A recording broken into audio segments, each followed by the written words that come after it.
आप लोगों को भी दी जाएगी कि जो भी विकास जोटवाड़ा के क्षेत्र में हुआ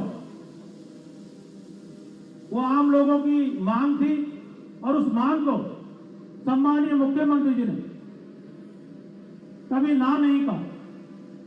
मैं आपको कह सकता हूं, जो बात मुख्यमंत्री जी कहते हैं कि मैं देते देते थक जाऊंगा, देते देते नहीं थकूंगा, आप मांगते मांगते थक जाओगे। और वो इतिहास इस जोटवाड़ा विधानसभा में बनाने का काम राजस्थान के लोकप्रिय मुख्यमंत्री जी ने, मेरे मंत्रिमंडल के सभी साथी बैठे, सभी के विभागों द्वारा बुलाने का कारण जनता की मांग थी कि ऐसा कोई भी विभाग नहीं है जिस विभाग से हमने काम मांगा और हमारे मंत्रिमंडल के साथियों ने मना किया। तो मैं आप सभी का स्वागत करता हूं और माननीय गहलोत साहब, मैं आपको बता दूं, ये लगातार मांग इस कार्यक्रम की जनता द्वारा थी। जो विकास कार्य हुए और जो विकास की गंगा जोटवाड़ा विधानसभा में पाएगी, उसके लिए हमारे सभी किसान भाइयों ने, बड़ी तादाद में माताएं और बहनें बैठी हैं। आपने जो डेयरी में 5 रुपए बढ़ाने का काम किया, जो अनुदान दिया, आज हमारे किसान परिवारों में उसकी खुशहाली है, तालियां बजा रही है, जोर से बजाओ।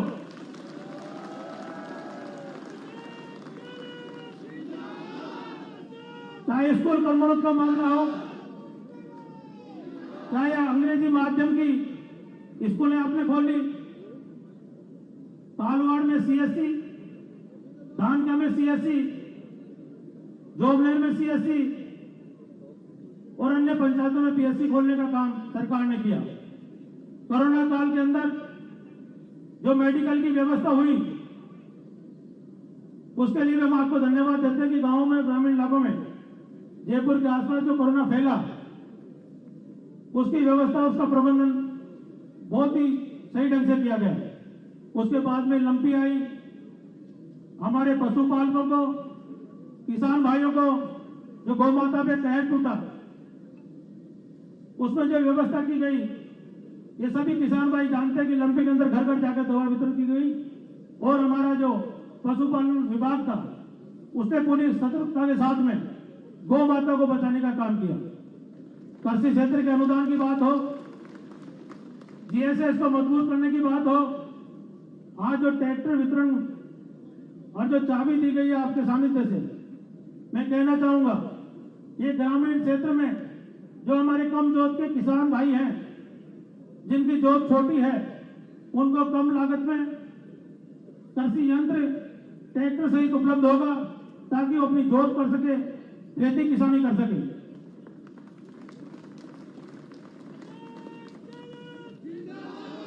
आपने जोबनेर को रिंग रोड दी, उसका काम भी शीघ्र चालू हो रहा है।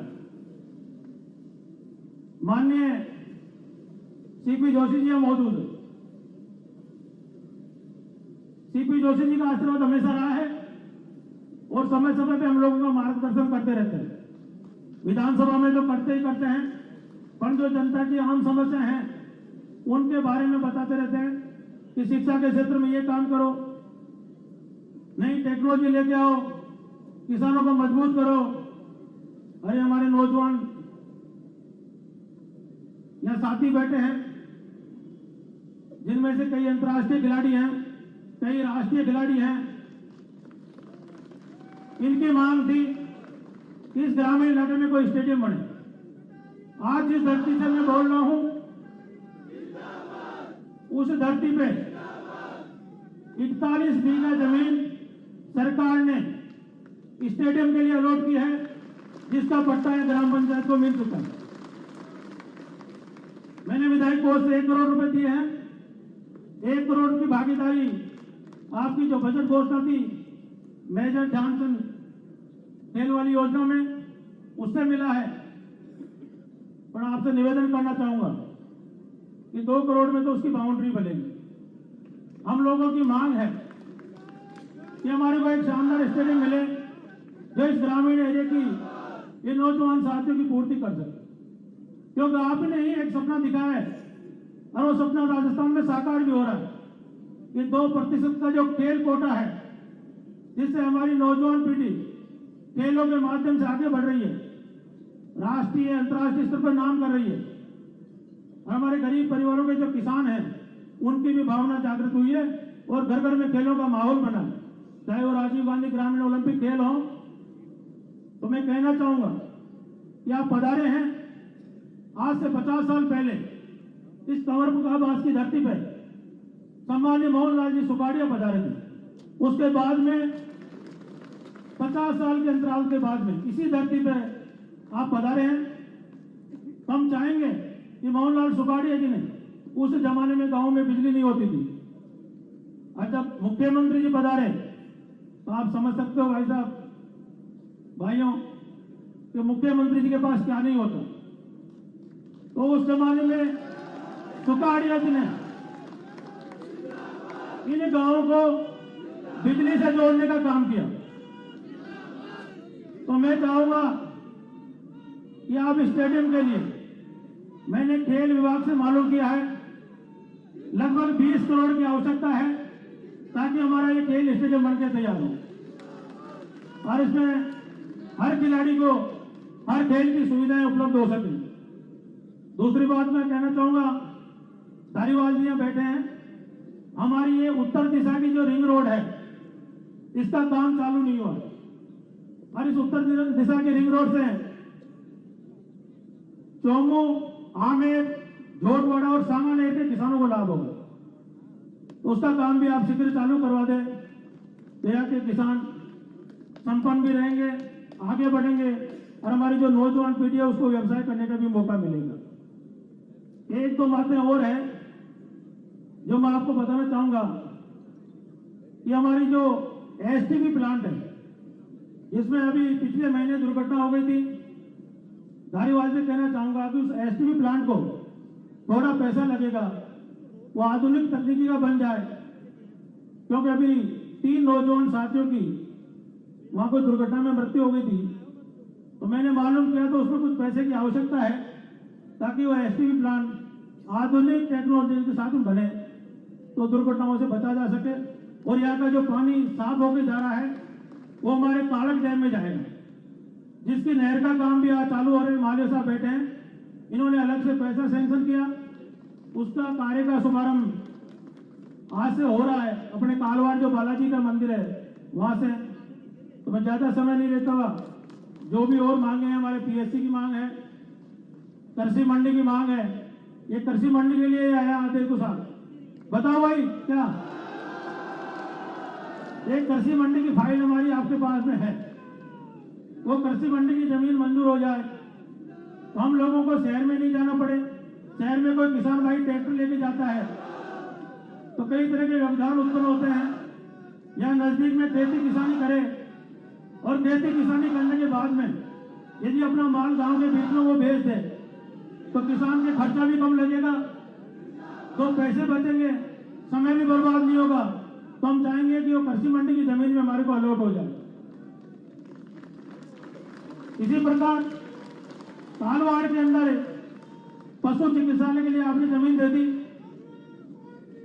जो 5 बत्ती में पशु चिकित्सालय था उसकी जमीन कालवाड़ में अलॉट हो गई, उसमें भी बजट का प्रावधान है और वो फाइल भी राज्य सरकार के पास है। तो जो आधुनिक स्तर का पशु चिकित्सालय बन जाए तो ये 5-10 तहसीलों को इसका फायदा होगा। अब यहाँ कुछ आमेर के सरपंच लोग मुझे सुबह मिले थे, आमेर वाले यहाँ बैठे हैं सर, इनकी एक मांग है कि जालसू के अंदर एसडीएम कार्यालय, वहां पंचायत समिति बन चुकी है, तो जालसू के अंदर एक एसडीएम कार्यालय और एक सरकारी महाविद्यालय खुल जाए, क्योंकि आमेर के लोगों को पूरा शहर क्रॉस करके एसडीएम कार्यालय और तहसील कार्यालय के लिए मुंडो तो ये लगता हुआ गाँव है, सामने पहाड़ी है, यहाँ से यदि वहां जाओ तो शाम हो जाती है। तो ये लोग सरपंचगण बैठे हैं यहाँ, हाथ उठाओ भाई, आमेर वाले कहाँ हैं? तो ये लोग सुबह मेरे को इसलिए कोस रहे थे कि आप अपना काम करवा ले, तो हमारी पैरवी नहीं करते। इनकी भी कुछ मांगे हैं, ये रामजी लाल जी यादव सरपंच खड़े हैं, इनका भी वो ध्यान रखा जाए। मैं ज्यादा समय नहीं लेता हुआ, क्योंकि जितना काम हुआ है उनको यदि मैं गिनाने लगूंगा तो ये बुकलेट है, शाम हो जाएगी। मुख्यमंत्री जी हमारे बीच में पधारे हैं, सीपी साहब बता रहे हैं, डोटासरा जी बता रहे हैं, इन सबको सुनना है। और जब मुख्यमंत्री जी यहाँ आ गए और 2 मिनट में पहले ही कह चुके थे कि जितना विकास का काम है उसकी डिमांड करो, मैं पूरा करूंगा। तो मैं ज्यादा समय नहीं लेता हुआ एक बार पुनः आपका इस कंवरकाबाद की धरती पे पुनः स्वागत करता हूं और धन्यवाद देता हूं इस बात के लिए कि भारत जोड़ो यात्रा कल सुबह ही खत्म हुई थी। उसके बाद में आपने जो समय दिया, मंत्रिमंडल के साथियों ने समय दिया, हमारे चेयरमैन बैठे हैं, क्योंकि सब लोग उसी यात्रा में चल रहे थे साथ साथ में राहुल जी के। और एक बात और कहना चाहूंगा कि इस स्टेडियम का नामांकन भी आज कर जाओ आप। ये लोगों की मांग है, वो आपके मुंह से सुनना चाहते हैं, तो ये ठीक रहेगा। इस इलाके का बहुत बड़ा ये हमारे नेशनल प्लेयर है कबड्डी के साथ। ये बातें कहते हुए मैं अपनी वाणी को विराम देता हूं।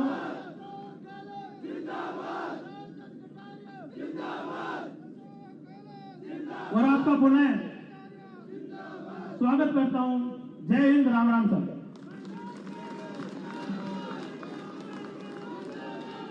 बहुत बहुत आभार माननीय मंत्री महोदय का, धन्यवाद।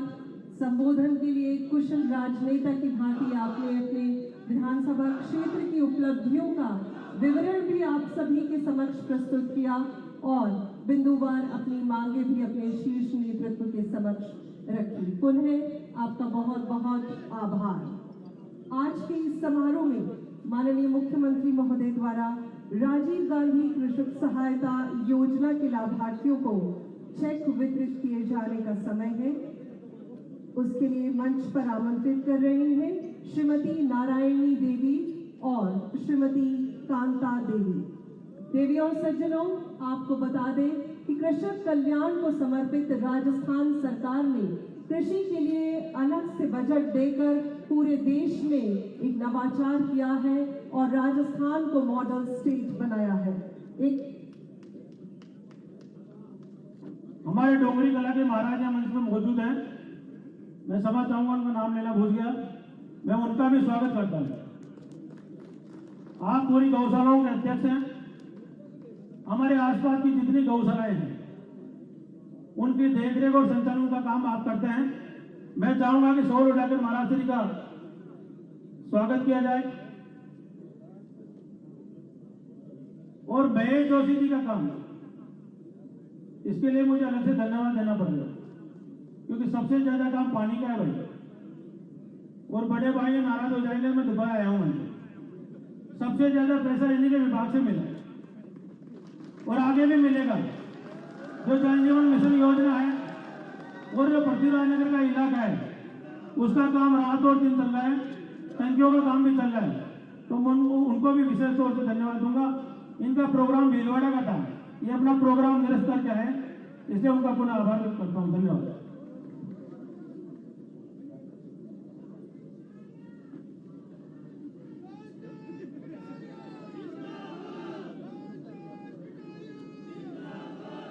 देवी और सज्जनों, आपको बता दें कि राजीव गांधी कृषक सहायता योजना के तहत जो किसान है और खेतीहर मजदूर हैं, खेतों में काम करने वाले, किसी भी प्रकार की दुर्घटना होने पर, कोई हादसे का शिकार होने पर, अंग भंग होने पर 2 लाख रुपए तक की वित्तीय सहायता का प्रावधान है। और आज ये राशि रामसिंहपुरा ग्राम पंचायत, फतेहपुरा पंचायत समिति झोटवाड़ा के श्री लाल कुमावत जी की धर्मपत्नी, जिनकी पौंड में डूबने से मृत्यु हो गई थी, आपकी धर्मपत्नी श्रीमती नारायणी देवी, धर्मपत्नी स्वर्गीय श्री लाल कुमावत जी को सहायता स्वरूप ये 2 लाख रुपए की राशि का चेक सौंपा जा रहा है। भूपेंद्र जाट जी भोजपुरा कला कृषि कार्य के दौरान फॉर्म पौंड में डूबने से मृत्यु होने पर श्रीमती कांता देवी, आपकी धर्मपत्नी श्री मदन लाल जाट जी को भी 2 लाख रुपए की सहायता राशि का चेक आज के समारोह में प्रदर्शित किया गया माननीय मुख्यमंत्री महोदय के द्वारा।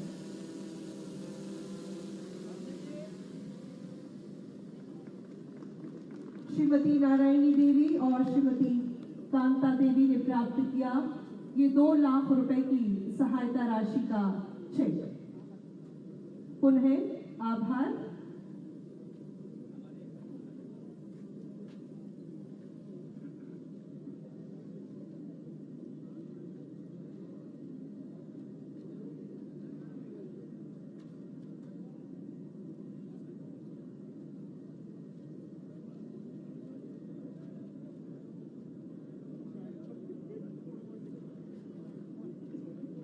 इन्हीं जनहित की योजनाओं की बदौलत बना है राजस्थान समूचे देश में मॉडल स्टेट और जन कल्याणकारी योजनाओं का पूरे देश में है चर्चा। नगर नियोजन की अपनी दक्षता को पूरे प्रदेश में अलग अलग प्रोजेक्ट्स के माध्यम से दर्शाने वाले और अनुभव रखने वाले नगर नियोजन के क्षेत्र में माननीय नगरीय विकास मंत्री महोदय श्रीमान शांति कुमार धारीवाल जी से हमारा आग्रह है, जो जयपुर जिले के प्रभारी मंत्री भी हैं, आज के इस समारोह को संबोधित करने का कष्ट करें। माननीय मंत्री महोदय शांति धारीवाल साहब।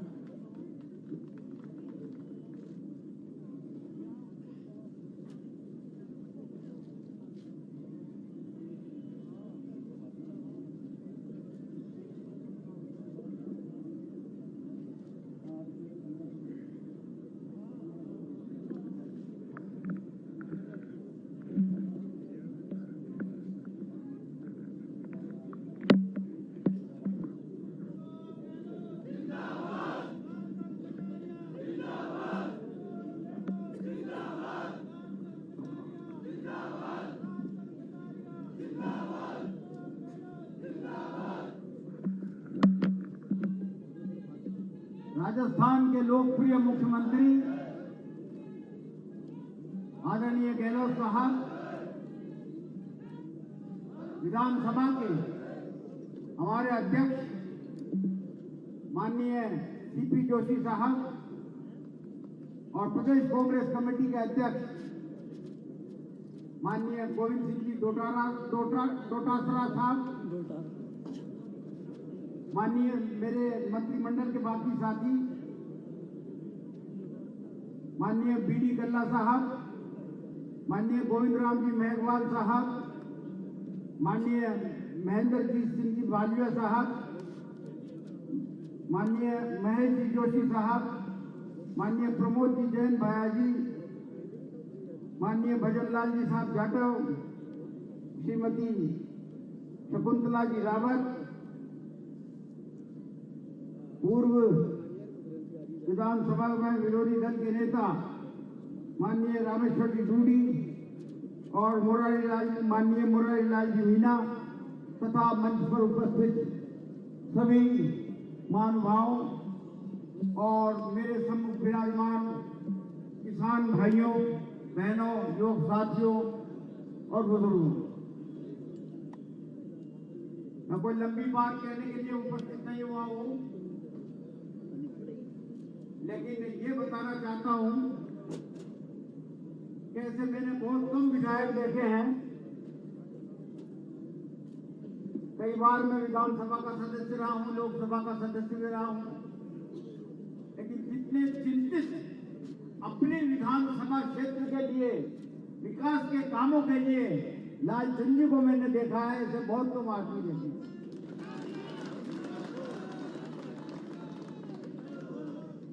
काम को किस प्रकार से मंत्रियों को समझाया जाता है, किस प्रकार से उनसे आग्रह किया जाता है और किस प्रकार से बैठे बैठे ही जो उसको मंजूर करवाया जाता है, ये कला अगर किसी में है तो लालचंद जी में है।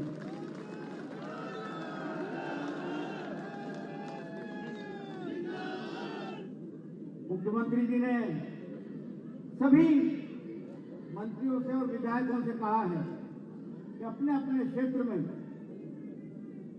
जितने भी विकास काम करवाए हैं उनकी किताब छापो और छाप करके बताओ, जनता को बताओ कि पूरे क्षेत्र में ये काम हुए हैं।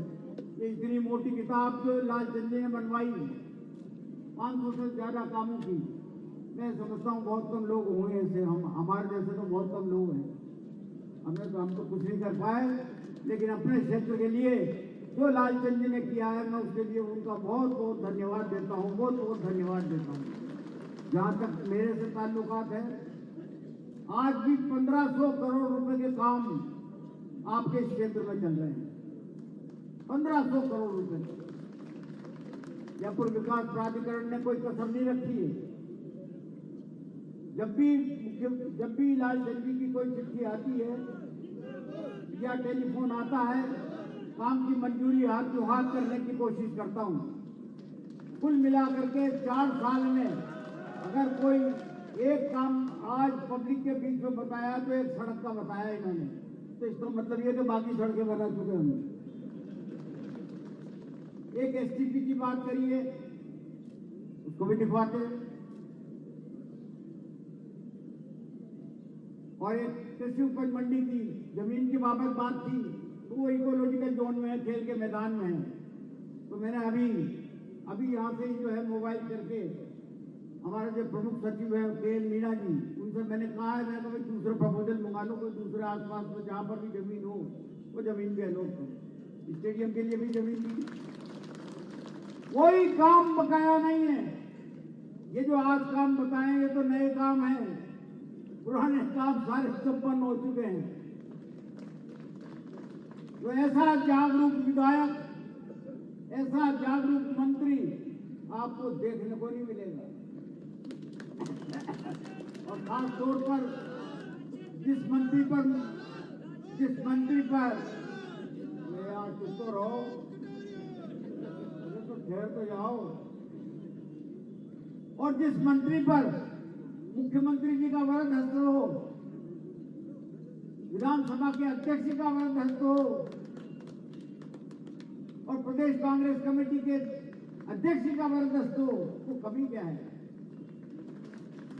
कोई कमी नहीं है। मैं ये समझ के चलता हूं कि जितना विकास इस क्षेत्र में हुआ है, आसपास के किसी दूसरे क्षेत्रों में हुआ कि नहीं हुआ मुझे मालूम नहीं, लेकिन मुझे याद है कि 1500 करोड़ रुपए के काम आज भी यहाँ पर चल रहे हैं। जयपुर विकास प्राधिकरण के द्वारा, नगर निगम के द्वारा, RUIDP के द्वारा सीवरेज का काम चल रहा है, सारे काम चल रहे हैं।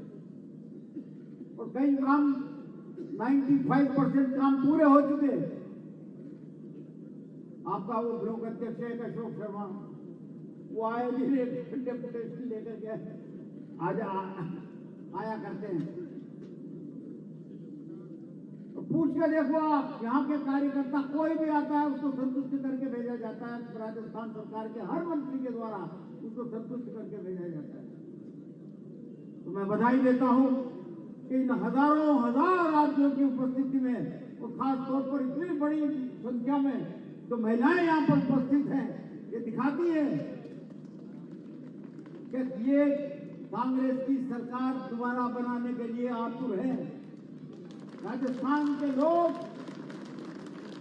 दोबारा से मुख्यमंत्री के बतौर आदरणीय गहलोत साहब को चुनना चाहते हैं और कांग्रेस की सरकार बनाना चाहते हैं।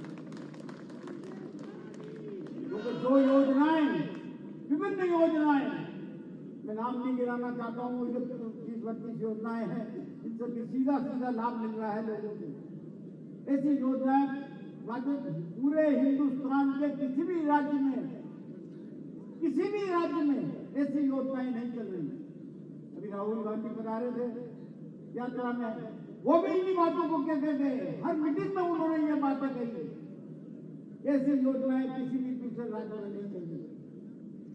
और अब बजट आने वाला है, बजट में और जो कुछ निधि आदरणीय मुख्यमंत्री जी के द्वारा दिया जाएगा, निश्चित तौर पर उससे सब लोग लाभान्वित हो गए। मैं इसे करके पूछता हूँ।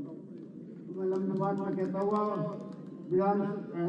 हमारे साथी लालचंद कटारिया को बहुत बहुत धन्यवाद देता हूँ कि उन्होंने इतना बड़ा प्रोग्राम, इतना बड़ी उपस्थिति में आज सारे मंत्रिमंडल को यहाँ पर बुला करके जो सत्कार किया है हम लोगों का, उसके लिए बहुत बहुत धन्यवाद।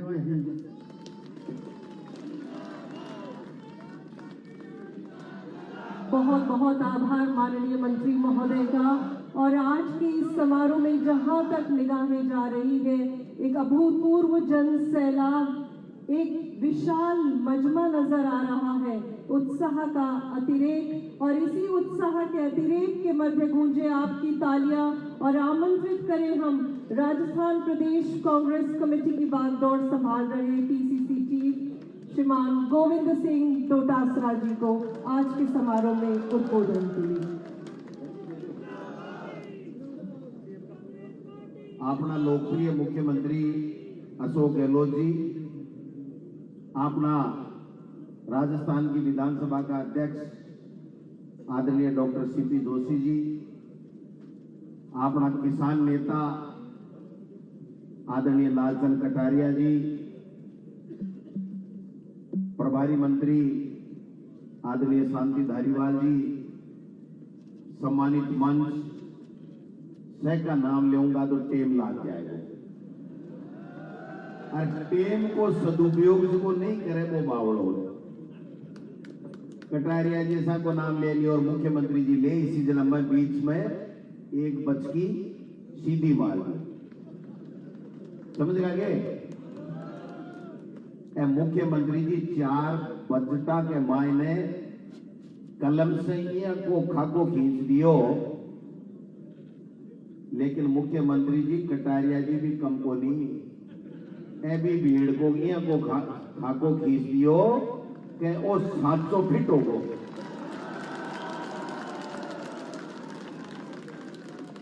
देखो बेटी का बाप ताली बजावे, इसको उत्साह देखो आपको। अरे भाई जी, और दिसंबर महीनो है ने वो आपने घणो जोर को आवे, दिसंबर में ही तो बनी सरकार है। अरे अब कला भारत जोड़ो यात्रा राहुल गांधी की रेल नो देखो लो दिसंबर में ही हो, अरे अगले दिसंबर में एक यहाँ को रेल और दिखा दीजिए और सरकार आपड़ी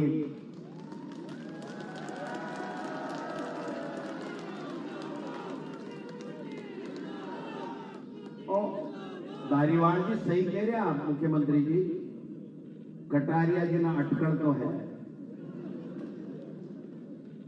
अटकल काम कराबा की भी है और लोगों से जुड़े रहबा की, लोगों से जोड़ राखबा की भी है। आज की संख्या है ना था कि माता की, बहना की, युवा की, बुजुर्गा की आ बात बता रही है कि लालचंद कटारिया भी आओगे और राज भी कांग्रेस को दोबारा आओगे।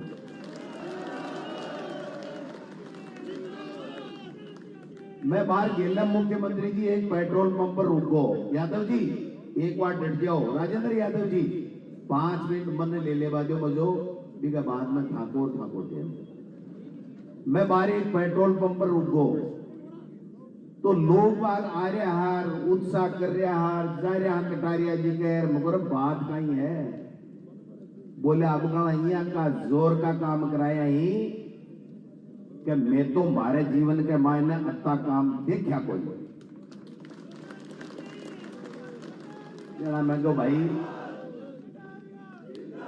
ये बीच के मायने शहर वाला ने जीता दियो, अरे गांव वाला के झटको दे दियो भी चक्कर में कोनी हुए, अगर कंटिन्यू या वो काम राख दियो जना कामा की देखो थे फिर बरमार भाई लोग बाग आता खुशा कि भाई जी काम तो मांगेड़ा मिला करता आई सुनता, लेकिन अब का पहली बार है कि कटारिया जी गहलोत जी बिना मांगे ही काम दे रहे हैं। ठीक कटारिया जी को नांगेरो बतायो है कि मारे ठीक तो है, देखो नागौर का नहीं मेरो नागौर के मायने है, पठिने नान्यरे के मायने जाता है शियाला में टोपलो उठावे। अब 2018 दिसंबर के मायने तो आज जनता बाणे ने टोपलो उठायो जना थाका मोकड़ा काम हुआ है ने, अरे एक टोपलो और उठा दीजिए बेटी का बागो अगले दिसंबर के मायने, जिसके बाद में ते सोचा को नहीं बता काम हो जाएगा, पर टोपले में टोपी में फर्क है, वह टोपलो ही उड़ाणु है, टोपी को नहीं उड़ानी है, समझ गए? टोपी उठाबा में फर्क है ना कि वो भी ने टोपी उठाएगो और तो मिलियो ही को नहीं, और टोपे में फर्क हुआ है कि टोपो उठावे इको मतलब नानी नाना मामा मामी भाणजे की सार करे तो बस सार राग जो काम हुआ जका थाने मुबारक। और अब का बजट के मायने मैं तो मुख्यमंत्री जी आ लोगों का चेहरा को उत्साह देकर था सहाय निवेदन करूं कि और ने मानने नट जाओ पर कटारिया जी ने दरी मन लग दियो ए जगह मांगे जगह स्टेडियम दे जाओ नाव भी आज ही राख दो थाके मन में आवे तो। और मैं यहाँ थोड़ा बहुत पार की वो थाके सागे रहे इस जनता को जो मूड है जो चेहरो और जो उत्साह जगी शालीनता से बैठा है ना जगह को नहीं छोड़ रहा। मैं थाने गारंटी दूं ए जगह को नहीं छोड़े और कांग्रेस की सरकार आशी।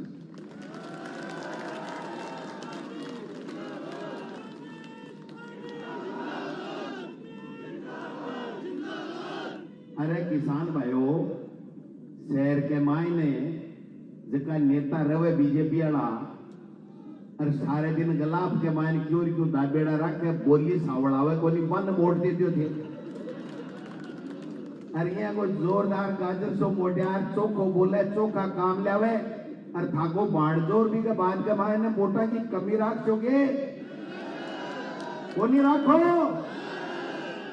जना दोबारा सरकार कांग्रेस की लियास्यो कटारिया जी को काम करास्यो तो सगड़ा हाथ खड़े होकर बता दो भाई जय हो जय हो जय हो जय हो। धन्यवाद। जय हिंद जय भारत।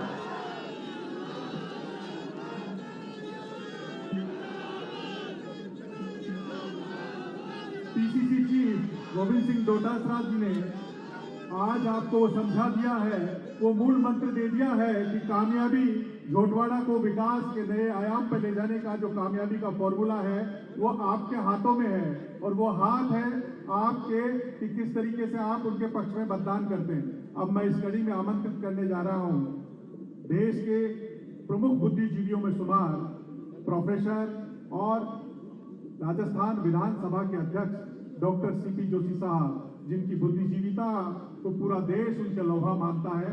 ऐसे प्रखर ओजस्वी और हमारे सबके लिए सम्माननीय डॉक्टर सीपी जोशी साहब को मैं आमंत्रित करना चाहूंगा।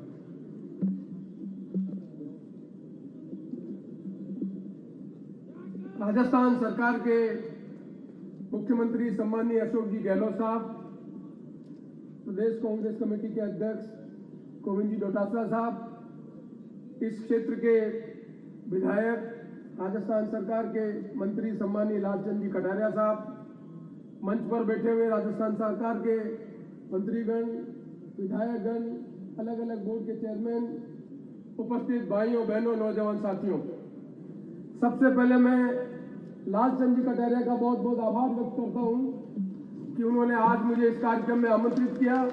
उनके लिए बहुत बहुत धन्यवाद। मैं राजस्थान विधानसभा का अध्यक्ष हूं, पर इससे पूर्व मैं लालचंद जी कटारिया का आभार इसलिए व्यक्त करना चाहता हूं कि मुझे भी इस क्षेत्र से सांसद का चुनाव लड़ने का अवसर किसी ने दिया, उसका नाम लालचंद जी कटारिया था। लालचंद जी कटारिया मेरे साथ विधायक भी रहे, लालचंद जी कटारिया मेरे साथ सांसद भी रहे, भारत सरकार के मंत्री भी रहे। आज मैं विधानसभा का अध्यक्ष हूं और लालचंद जी कटारिया राजस्थान सरकार के मंत्री हैं। तो मेरे मन में ये रुचि थी कि जिस क्षेत्र से मैं वोट मांगने आया था, लालचंद जी के कहने से, लालचंद जी ने ही मुझे कहा था कि आप चुनाव लड़िए ग्रामीण से। तो मैं लालचंद जी के इनिशिएटिव पर यहाँ पर चुनाव लड़ने के लिए आया था। चुनाव लड़ने के बाद इतनी बड़ी तादाद में इस क्षेत्र के जनता से मुझे दर्शन करने का मौका नहीं मिला। इसलिए जब लालचंद जी ने मुझे बुलाया तो मेरे मन में था कि लालचंद जी कटारिया एक जनप्रतिनिधि के रूप में उस क्षेत्र में जहां मैं वोट मांगने आया था, उस क्षेत्र में क्या परिवर्तन हुआ है, उसको देखने का यदि मुझे अवसर दिया है तो मुझे उस अवसर का लाभ उठाना चाहिए। इसलिए मैं आज इस कार्यक्रम में आपके बीच में उपस्थित हुआ। मैं लालचंद जी एक बार पुनः आपका बहुत बहुत आभार व्यक्त करता हूँ। विधानसभा के अध्यक्ष की जिम्मेदारी होती है कि विधानसभा ठीक ढंग से चले। जो सरकार बहुमत में आती है, जिसका एक मैं भी प्रतिनिधि हूँ, जिसे मुझे विधायक के रूप में जीतने के बाद विधानसभा अध्यक्ष के कर्तव्य करने का काम दिया गया। पर विधानसभा अध्यक्ष की जिम्मेदारी बनती है कि विधानसभा में जो सरकार है नीतियां बना रही है, उन नीतियों को जनता के बीच में किस तरह का कार्यक्रम हो रहा है और जो विपक्ष है उन सरकार की कमी और खामी को किस तरह से जनता के बीच में लाना चाहता है, उसमें सदन में चर्चा होती है। तो मेरी भी रुचि थी कि सरकार जो है वो सरकार 4 साल अपने बना रही है, तो 4 साल में जनता के बीच में क्या काम किया है। विधानसभा शुरू होने वाली है, जाके देखना चाहिए। जब कुर्सी पर बैठकर सरकार की विपक्ष को क्रिटिसाइज करे, सरकार अपनी जस्टिफिकेशन करे, तो विधायक विधानसभा अध्यक्ष के रूप में मैं न्याय कर सकूं, इसलिए देखने के लिए मैं आज यहाँ पर बीच में आया। और मुझे कहते हुए बहुत प्रसन्नता है इस विधानसभा क्षेत्र के जो जितने भी कार्यक्रमों का आज शिलान्यास हुआ, और जैसा अभी धारीवाल साहब बता रहे हैं कि लगभग 1500 करोड़ के काम हो रहे हैं। 1500 करोड़ के काम, जिसमें पेयजल का काम है, स्वास्थ्य का काम है, शिक्षा का काम है, और यहाँ पर या नई तहसील बनाने का काम है, SDM बनाने का काम है, किसानों को रिलीफ देने का काम है, यहाँ की जो डेयरी है उनका दूध बढ़ाकर लोगों की हैसियत बनाने का काम है। ये काम के बारे में मुझे जानकारी मिली और ये देखकर प्रसन्नता हुई कि लालचंद जी कटारिया एक जनप्रतिनिधि के रूप में अपने कर्तव्य का जो निर्वहन कर रहे हैं, उससे इस क्षेत्र में बहबूदी आ रही है और परिवर्तन हो रहा है। इसकी सुखद चीज देखकर मुझे बहुत प्रसन्नता है। और मैं आज आपसे निवेदन करना चाहता हूं कि सरकारें कोई भी हो, सरकारें इंफ्रास्ट्रक्चर डेवलप करेगी, पर सरकारों ने एक नया काम शुरू किया है, उस काम में जनता की भागीदारी निभाना बहुत जरूरी है। सड़क बन जाए, अस्पताल खुल जाए और सब सुविधाएं हो जाए, लेकिन लोगों की माली हालत नहीं सुधरे तो उसमें लोकतंत्र कमजोर होता है, सामाजिक विषमताएं बढ़ती है। तो सरकारों की जिम्मेदारी होती है कि हम व्यक्ति के जीवन में परिवर्तन करने का काम करें। और ये देख के प्रसन्नता है कि चुनी हुई सरकारें व्यक्ति के जीवन में परिवर्तन करने के लिए नई नई योजना ला रही है। और आज मुझे ये कहते हुए प्रसन्नता है कि मैं अशोक गहलोत जी के साथ पहले मंत्री भी रहा, और आज मुझे देखकर ये प्रसन्नता है कि राजस्थान सरकार ने एक चिरंजीव योजना लाकर इस देश में एक उदाहरण प्रस्तुत किया है कि कैसे हम लोगों के जीवन में परिवर्तन करने का काम कर सकते हैं। एक गरीब आदमी जब अपने दिन भर की कमाई करता है तो उसकी कमाई का बहुत बड़ा हिस्सा खर्च हो जाता है जब उसके घर में कोई आदमी बीमार हो जाता है। महंगाई आज इतनी ज्यादा बढ़ गई है कि उसकी हैसियत नहीं वो इलाज कर सके। गांव का गरीब आदमी, अनपढ़ आदमी जब बीमार होता है तो पहले देवरे जाता है, देवरे से इलाज नहीं हो तो अस्पताल में जाता है, अस्पताल में इलाज नहीं हो के बड़े अस्पताल में जाता है। इस प्रक्रिया में गरीब आदमी की जमीन चली जाती है और गरीब आदमी की तकलीफ बढ़ जाती है। सरकार ने यह निर्णय करके लोगों को विश्वास दिलाया है कि तकलीफ में सरकार मदद करने के लिए खड़ी रहेगी, उससे लोगों के जीवन में परिवर्तन हो। ये तो सुखद काम जो हुआ है, उससे बड़ा काम आपको करने की आवश्यकता है कि जो एक ही काम बचा है आज के देश में कि हम अपने बच्चे को पढ़ाएं, और खास तौर से बच्चों को पढ़ाना बहुत ज्यादा जरूरी है। समाज तेज गति से आगे बढ़ेगा यदि बच्चियां पढ़ी लिखी हो। सरकारी नौकरी के लिए पढ़ा लिखा होना जरूरी नहीं है। इस देश में संसदीय लोकतंत्र में पढ़ा लिखा नागरिक होना बहुत जरूरी है। आज हम संसदीय लोकतंत्र में जी रहे हैं, लेकिन हम अब जाते हैं मुख्यमंत्री के पास, मंत्री के पास, तो नाली की एप्लीकेशन उसके पास देते हैं, सामूहिक भवन की एप्लीकेशन उसके पास देते हैं, पर हम ये नहीं समझते हैं कि वार्ड पंच की जिम्मेदारी क्या है, सरपंच की जिम्मेदारी क्या है, प्रधान की जिम्मेदारी क्या है, MLA की जिम्मेदारी क्या है, राज्य सरकार क्या कर सकती है, केंद्र सरकार क्या कर सकती है। ये पॉलिटिकल एजुकेशन हमने नहीं दी है। आज व्यक्तिगत लाभ की जितनी भी योजना है, उस योजना का कोई चयन ठीक ढंग से कर सकता है तो चुना हुआ वार्ड पंच कर सकता है, प्रधानमंत्री नहीं कर सकता, मुख्यमंत्री नहीं कर सकता। लेकिन ये वार्ड पंच यदि जागरूक हो तो उस वार्ड में रहने वाले जितने नागरिक हैं उनके व्यक्तिगत लाभ की योजना का सही चयन करके, चाहे इंदिरा आवास में मकान बनाना हो, चाहे वृद्धावस्था की पेंशन देनी हो, चाहे किसी के घर में बाल बच्चा हो उसको मदद देने का काम करना हो, वो प्रभावशाली ढंग से काम हो सकता है यदि चुना हुआ वार्ड पंच ईमानदारी से अपनी जिम्मेदारी का निर्वहन करे। वार्ड पंच अपनी जिम्मेदारी का निर्वहन करे, सरपंच अपनी जिम्मेदारी का निर्वहन करे, तो गांव में विकास की जो संभावना है वो ठीक ढंग से बढ़ती है। और चुना हुआ MLA भी ठीक ढंग से काम करे तो स्कूलें भी खुलती है, अस्पताल भी खुलता है, सड़क भी खुद बनती है, इरिगेशन का काम भी होता है। लेकिन यदि हम पॉलिटिकल एजुकेशन नहीं देंगे तो इस देश में संसदीय लोकतंत्र को कमजोर कर देंगे। विचारधारा के आधार पर, नीति के आधार पर अलग अलग पार्टियां सत्ता में आए और देश का विकास करें, वो देश के लिए संसदीय लोकतंत्र के लिए आवश्यक है, और इसी से संसदीय लोकतंत्र मजबूत होता है।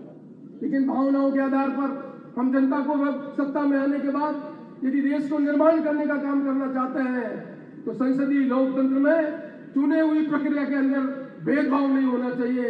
लेकिन चुनी हुई प्रक्रिया से भेदभाव होता है और समाज का एक वर्ग उसमें वंचित हो जाता है तो इस देश के लिए बहुत बड़ा खतरा हो जाता है।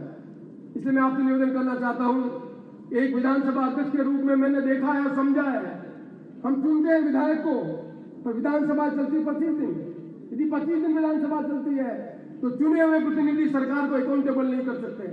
सरकार की अकाउंटेबिलिटी जब जाती होती है जब ज्यादा से ज्यादा विधानसभा चले, और विधानसभा चलेगी तो सरकारी कर्मचारी पर अंकुश रखेगा और सरकार भी ठीक ढंग से काम करेगी और जनता का विकास भी ठीक ढंग से होगा। लेकिन ये तभी संभव है जब हम पॉलिटिकल एजुकेशन का काम करें। मुझे पूरा विश्वास है कि ये जो बड़ी तादाद में भाई बहन इकट्ठे हुए हैं वो इस बात को समझेंगे कि संसदीय लोकतंत्र में हम यदि सोच समझकर ठीक ढंग से पार्टी की रीति नीति के आधार पर वोट देकर सत्ता में लोगों को लाते हैं तो देश तेज गति से आगे बढ़ता है। और यही कारण है कि आजादी के बाद सन 47 का देश क्या था और आज का देश क्या है।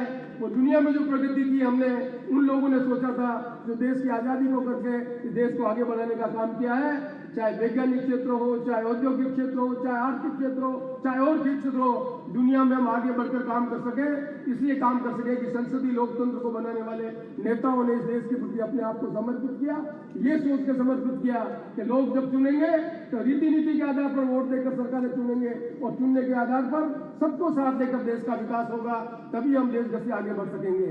और इस दृष्टि से राजस्थान सरकार जो काम कर रही है उस काम का एक नमूना मुझे देखने का मौका मिला है। उसके लिए मैं लालचंद जी आपको बहुत बहुत धन्यवाद देता हूं और मैं आशा करता हूं कि सरकार अपने दायित्व का उत्तरदायित्व निर्वहन करेगी और फिर प्रदेश को प्रगति के पथ पर आगे बढ़ाएगी। इन्हीं सब शब्दों के साथ मैं एक बार पुनः आप सबके उज्जवल भविष्य की कामना करता हूं और भगवान से प्रार्थना करते हैं हमारे इलाके में तकदीर बदले और हमारा बच्चा पढ़ लिख कर होशियार बने, हाकिम बने, हुकूमत करे और प्रदेश को आगे बढ़ाने में अपनी जिम्मेदारी का निर्वहन करें। इन्हीं सब शब्दों के साथ एक बार मैं पुनः आपका आभार व्यक्त करता हूं और लालचंद जी का आभार व्यक्त करता हूं। धन्यवाद, नमस्कार। धन्यवाद विधानसभा अध्यक्ष जी। आज जोटवाड़ा विधानसभा के सभी मतदाता धन्य हो गए हैं क्योंकि देश के सर्वश्रेष्ठ यूडीएच मिनिस्टर ने आपके विधायक को श्रेष्ठ बताया है। संगठन में सबसे माहिर पीसीसी चीफ गोविंद सिंह डोटासरा ने कहा है कि लालचंद कटारिया का जवाब नहीं है। और अब मैं जिन्हें आमंत्रित करने जा रहा हूं, जिनकी सोच है परिहित सरिस धर्म नहीं भाई, जो सच्चे गांधीवादी सोच के नेता है, जननायक है और राजस्थान के गरीब की आवाज है, मैं आमंत्रित कर रहा हूं प्रदेश के यशस्वी मुख्यमंत्री श्री अशोक गहलोत साहब को कि वो मंच पर आए। आप सभी से अनुरोध है कि करतल ध्वनियों से उनका स्वागत करें।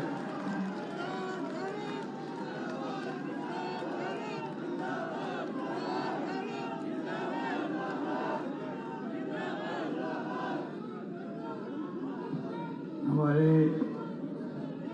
विधानसभा के अध्यक्ष डॉक्टर सीपी जोशी साहब, प्रदेश कांग्रेस के अध्यक्ष गोविंद डोटासरा साहब, हमारे वरिष्ठ नेता शांति धारीवाल साहब, बीडी कल्ला साहब, महेंद्र सिंह मालवीय जी, गोविंद मेघवाल जी, महेश जोशी जी, प्रमोद भाई जी, बजेंद्र जाटव, श्रीमती शकुंतला रावत, श्री राजेंद्र यादव जी, गोविंद मीना जी, राजेंद्र गुड़ा जी और रामेश डूडी जी, धर्मेंद्र राठौड़ जी, डूबेराम गेदर साहब, महेंद्र गहलोत जी, लक्ष्मण करवासा जी, रामचंद्र राव, श्रीमती गंगा देवी जी, आपकी लोकप्रिय यहाँ की बहु विधायक, आलोक बेनीवाल जी, गोपाल मीणा जी, अमीन कागजी जी, रामलाल जी मीणा, विधायक प्रतापगढ़, इंदिरा गुजर, पुष्पेंद्र भारद्वाज, मुकेश वर्मा, ज्योति खंडेलवाल और हमारे आदरणीय हीरापुरी जी महाराज साहब, रामापुरी जी महाराज साहब और तमाम उपस्थित जनप्रतिनिधिगण, भाई और बहनों, माताओं और नौजवान साथियों, जोटवाड़ा विधानसभा क्षेत्र के इस प्रांगण में आज मुझे सौभाग्य मिला शिलान्यास, लोकार्पण के कई कार्यक्रम में भाग लेने का। मेरे पूर्व में सब वक्ताओं ने आपको विस्तार से अपनी बात कही और आप लोग सब जानते हैं कि वास्तव में जोधवाड़ा के अंदर आपके लोकप्रिय विधायक हैं, जो हमारे कृषि मंत्री हैं, उन्होंने कोई कमी नहीं देखी। पिछले 4 साल में लगातार एक एक चीज पे ध्यान दिया और मैं अपेक्षा करता हूँ हर विधायक से ये तरीका हो सकता है काम करने का, काम करवाने का। ये बात ठीक रही गई कटारिया के बारे में, वो काम करवाने में अटकर जाना चाहिए। और मैं एक बात और कहना चाहूँगा, जब उनके पास कोई गांव का आदमी आता है या विधायक जाते हैं काम करने के लिए, तो काम करने की अटकल में ना आती है।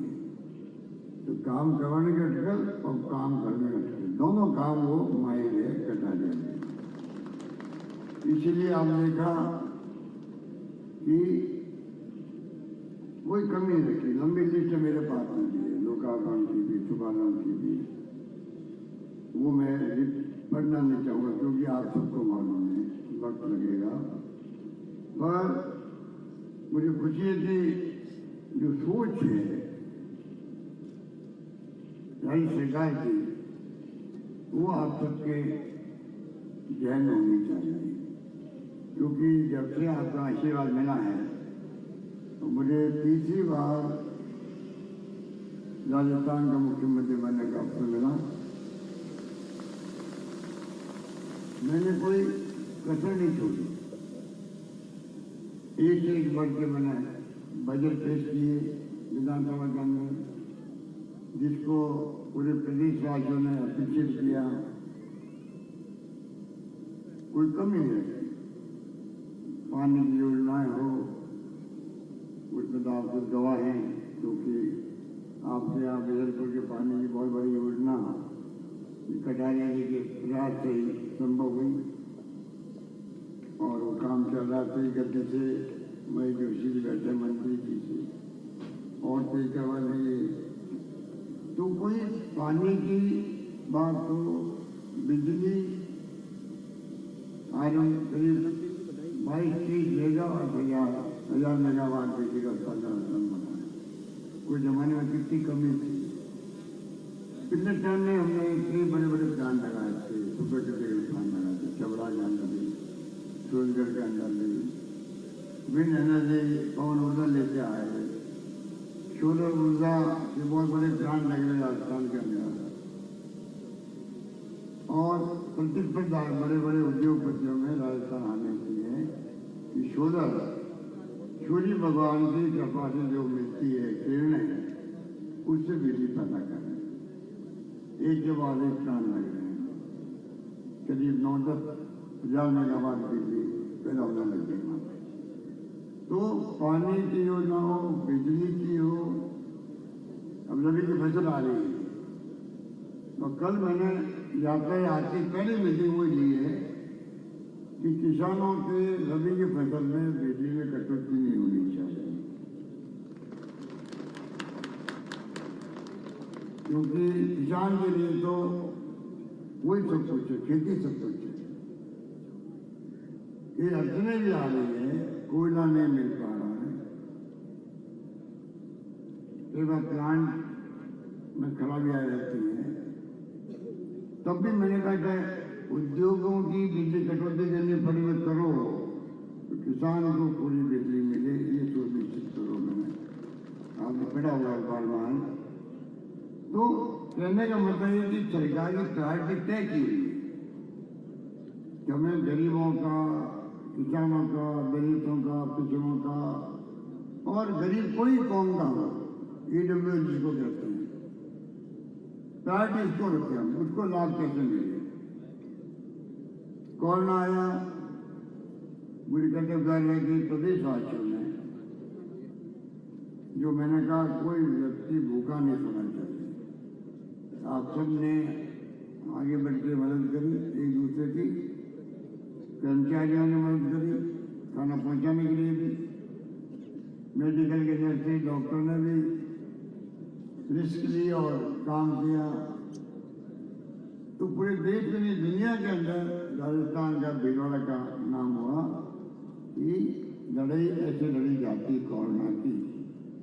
दुनिया के मुल्कों को पहली बार कोरोना आया था, किसी को ज्ञान नहीं था कि इसका मुकाबला होगा कैसे। हमारी जिंदगी में तो पहली बार कोई ऐसी महामारी आई है जो एक प्रदेश में नहीं है, एक देश में नहीं है, पूरी दुनिया के सब मुल्कों के अंदर महामारी का प्रकोप हुआ भयंकर। करीब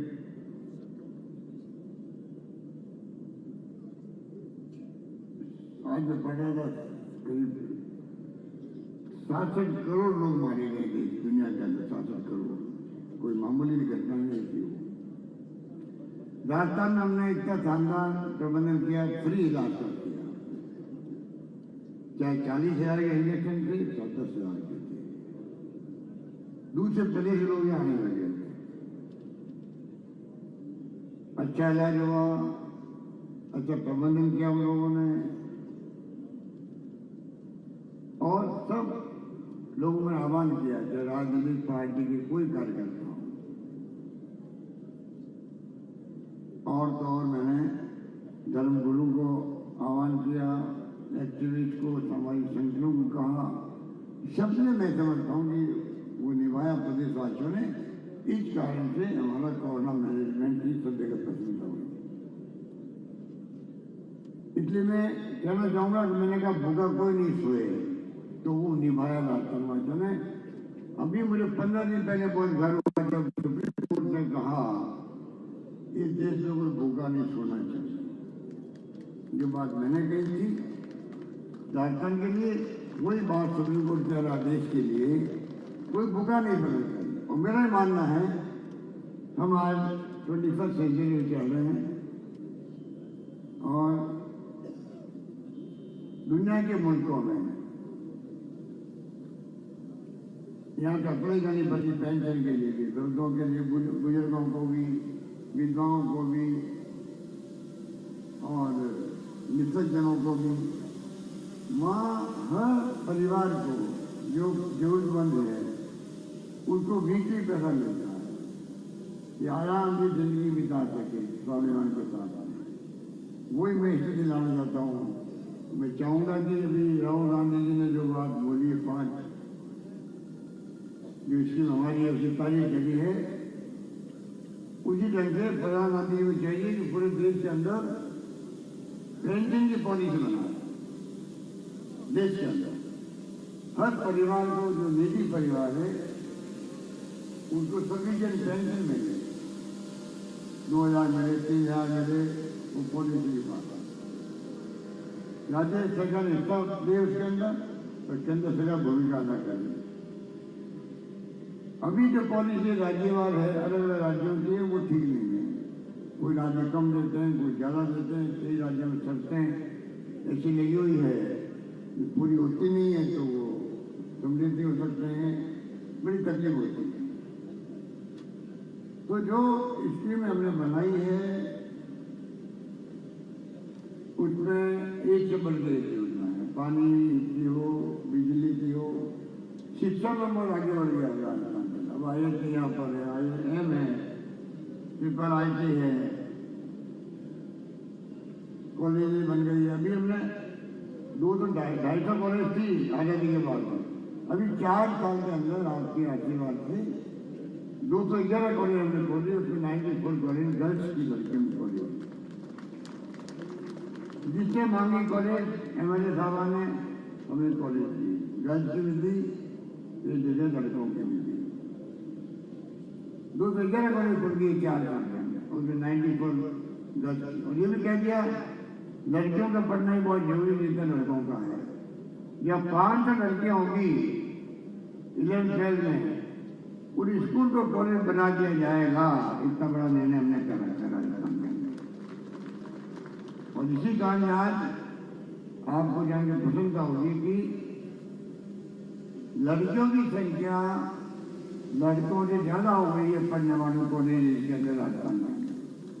ये substantive है, ये substantive एक लड़की पढ़ रही है। जमाना आज IT का है, मोबाइल का है, इंटरनेट का है। 21st सेंचुरी की बात की थी राजीव गांधी जी ने, उसी ढंग से आदेश चल रहा है, चलना चाहिए। और हमारे बच्चे बच्चियां अगर इस सेक्टर में आगे बढ़ेंगे तो खेती पर निर्भर करते रहेंगे। खेती तो बटोरा होता जाता है जमीनों का, बेटों का, पोतों का, आगे आगे। आखिर में बच्चे पढ़ लिख जाएंगे तो खेती के अलावा भी IT में जाएंगे, उद्योगों में जाएंगे, देश में दुनिया के मुल्कों में जाएंगे। आज वहाँ 50 लाख का 1 करोड़ के पैकेज मिलते हैं तनख्वाहों के, जो IT में एक्सपोर्ट है। यही सोच करके हम लोगों ने ये कहा है कि आज का जमाना जिसके पास ज्ञान है, नॉलेज है, वो पावरफुल है। Knowledge is powerful. वही थीम जब चाहते हैं कि यहाँ के बच्चों को किस प्रकार से आगे बढ़ाएं। राहुल गांधी के मूल्य सुना होगा आपने, हमारे दुर्गा बैठे हुए हैं जो शिक्षा मंत्री थी। इनके वक्त में पहली बार प्रयोग हुआ है कि राजस्थान के गांव में हम लोगों ने इंग्लिश स्कूल खोल लिए, अंग्रेजी स्कूल खोल लिए, जो बहुत जरूरी है। बहुत जरूरी है कि अंग्रेजी पढ़ेंगे कोई बच्चे आगे बढ़ पाएंगे। मैं खुद बचपन में अंग्रेजी के खिलाफ रहा हूँ, बढ़ा दिया, स्कूल के अंदर बढ़ा दिया, मैंने बढ़ा दिया ना, हम नहीं सीख पाए इंग्लिश। बढ़ा दिया, बढ़ा दिया, बढ़ा दिया, बढ़ा दिया। कई लोग इंग्लिश के एक्सपर्ट बन जाते हैं क्योंकि उस वक्त से खिलाफ होती थी अंग्रेजों की उत्तर भारत के अंदर। दक्षिण में जो है हिंदी के खिलाफ होती थी, आज भी खिलाफ होता। हमने देखा क्या काम है इंग्लिश। अनुभव कहता है कि अगर आप इंग्लिश पढ़े हैं, अंतर्राष्ट्रीय जगत में आपको स्थान बनाना है, आगे बढ़ना है, तो इंग्लिश अंतर्राष्ट्रीय लैंग्वेज है, उसमें आपको पढ़ाई करने की आवश्यकता है। हिंदी के साथ साथ पूरी खुशी है गांव में लौटी को नहीं बढ़ते की जगह तो एडमिशन के लिए बच्चों क्योंकि प्राइवेट वाले पढ़ा तो इंग्लिश में 50,000 की फीस लगती है, 1 लाख की फीस लगती है। इतनी भारी फीस होती है। हम फ्री पढ़ा रहे हैं बच्चों को और इतना अच्छा माहौल बन रहा है क्योंकि और हम जरूरत के मुताबिक आगे और स्कूलें खोलेंगे जहाँ जरूरत होगी। कोई रोक नहीं है उसके अंदर। 10,000 टीचर भर्ती कर रहे हैं हम लोग इंग्लिश में। आने वाले 5-10 साल बाद देखेंगे आप हमारे बच्चे किस प्रकार इंग्लिश बोलते हैं, किस प्रकार से वो स्तर बनाते हैं बम्बई में, दिल्ली में और दुनिया के मुल्कों के अंदर, बड़े शहरों के अंदर। तो ये एक सोच की बात है जो हमारी नीति कहती है हमें क्या करना चाहिए। इसलिए मैं क्या हर जगह पानी, बिजली, शिक्षा में हम आगे बढ़े हैं। हर संस्था यहाँ पर आ गई है। जब मैं पहली बार मुख्यमंत्री था तो 6 विश्वविद्यालय थे। आज आप राष्ट्रीय होगा 79, लगभग 80 विश्वविद्यालय राजस्थान में खुल चुके हैं। 80 मुझे याद है आपके ये जो श्री नरेंद्र कृषि विश्वविद्यालय है, ये कॉलेज था। पिछले टाइम में कटारे लेके आए थे मेरे पास 20-25 गाँव वालों को सुबह सुबह। सब कॉलेज को विश्वविद्यालय बना। आप कल्पना कीजिए 25 लोग आए, कटारी लेके आ रहे हैं, मान करें जॉब लेने के लिए कृषि महाविद्यालय को विश्वविद्यालय बना दीजिए। हमने उसी वक्त तय कर लिया और मेरे ख्याल महीना 2 महीना जो भी प्रोसेस था वो करके उस जॉब दे कॉलेज को नाम देंगे श्री नरेंद्र के नाम से, जिनका बहुत बड़ा योगदान था यहाँ पर। वो जमाने के अंदर आजादी के पहले किस प्रकार जमीन भी, किस प्रकार कॉलेज की कल्पना की, उनके नाम से हमने ये विश्वविद्यालय बना दिया। आज तो राजस्थान में 4 चुका विश्वविद्यालय। उन विश्वविद्यालय में रिसर्च की बहुत कमी है, ध्यान देते नहीं हम लोग कोई भी। रिसर्च होना बड़ा आवश्यक है हमारे देश के अंदर भी, हमारे प्रदेश के अंदर भी। और उसकी जरूरत मैं महसूस करता हूँ कि आगे बढ़नी चाहिए। इसलिए मैंने कहा कि पानी, बिजली, शिक्षा में और स्वास्थ्य के अंदर, अब स्वास्थ्य में तो सिरमौर बना राजस्थान देश के अंदर यूनिवर्सल स्वास्थ्य सेवा है। राइट टू हेल्थ आपको अधिकार होना चाहिए। जिस प्रकार डॉक्टर मनमोहन सिंह जी ने और सोनिया गांधी जी ने अधिकार दिया है, सूचना का अधिकार, शिक्षा का अधिकार, फूड सिक्योरिटी का अधिकार, 2 रुपये किलो गेहूँ, 3 रुपये किलो चावल, नरेगा का अधिकार, 100 दिन की रोजगार गारंटी सरकार की है। अकाल पड़ो या नहीं पड़ो, रोजगार मिलेगा ही मिलेगा। ये अधिकार की पार्लियामेंट में कानून बना के अधिकार दिए गए। इसी प्रकार मैं चाहता हूँ प्रधानमंत्री को चाहिए पार्लियामेंट के अंदर राइट टू हेल्थ, सबको स्वास्थ्य का अधिकार है, ये अधिकार कानून बनना चाहिए केंद्र के अंदर। आज कितना भी बता रहे थे मेरे पूर्व में कितना बड़ा खर्च होता है इलाज के लिए, घर बिक जाते हैं, गहने बिक जाते हैं। जो हमारी अच्छी परंपरा है, माँ बाप बूढ़े भी हमारे हैं, 70 साल के 80 साल के हैं, डॉक्टर कह रहे बच्चे वाले नहीं है, तब भी हम क्या करते हैं, 1 लाख खर्च कर 2 लाख खर्च करो, चाहे गहने बिक जाए और माँ बाप को इलाज करवाते हैं, जिंदा रहना चाहिए। ये विदेशों की नहीं, हम पंगे नहीं करते, हमारे अच्छे संस्कार हैं। आज हमने सब फ्री करते हैं, चाहे बूढ़ा आदमी हो, जवान हो, महिला कोई हो, पूरा इलाज का फ्री होगा। राजस्थान के अंदर 1 रुपया नहीं खर्च होगा, ये व्यवस्था नहीं। और तो 10 लाख का बीमा, और इसके अलावा भी अगर आपकी किडनी खराब हो गई है,